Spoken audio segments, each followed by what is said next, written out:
Hello, welcome to the Essential Send and Inclusion channel. In this recording, I'm going to talk about the ABCD scaffold of targeted outcomes. Traditionally in education, we've spent a lot of time talking about targets, and targets are very much that goal setting. We moved on to think about outcomes, which were very much that so what? So what difference would that goal actually make for the child or young person? And in my books, I think it's a really good idea if we actually combine those two and we start thinking about targeted outcomes.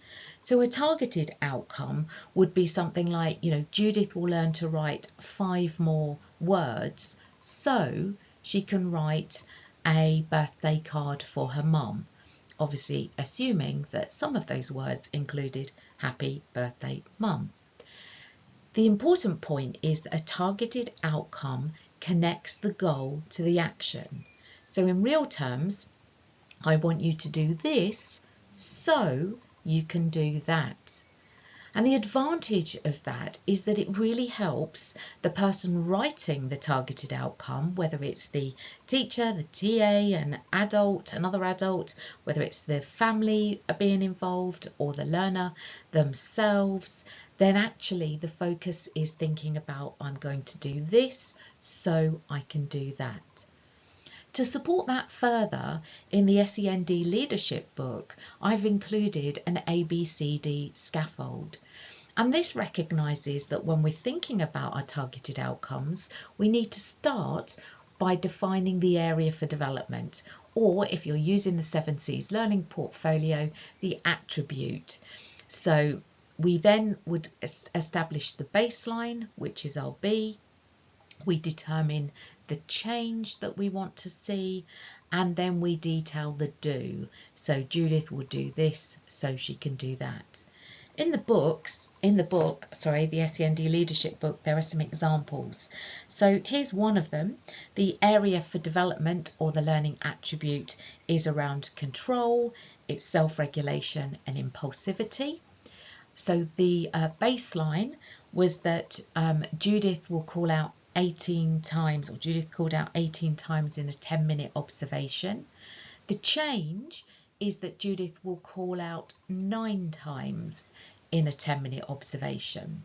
Now, I do obviously just want to recognise that nobody wants Judith to call out 9 times in a lesson, but if she's currently calling out 18 times, then 9 is a 50% reduction, so we'll take that.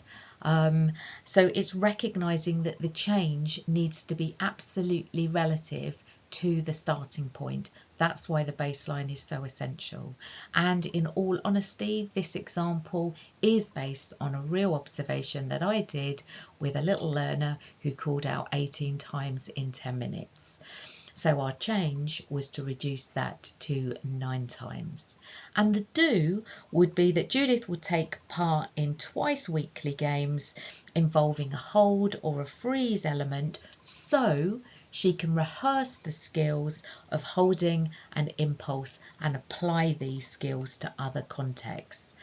And you can find out a lot more about this and read lots of the other examples in the SEND leadership book on pages 140 to 145. If you don't have the book, you could still really consider what the purpose is of targeted outcomes and that connection between I want you to do this so you can do that. Hope that's useful. Look forward to seeing you at the next recording. Thank you.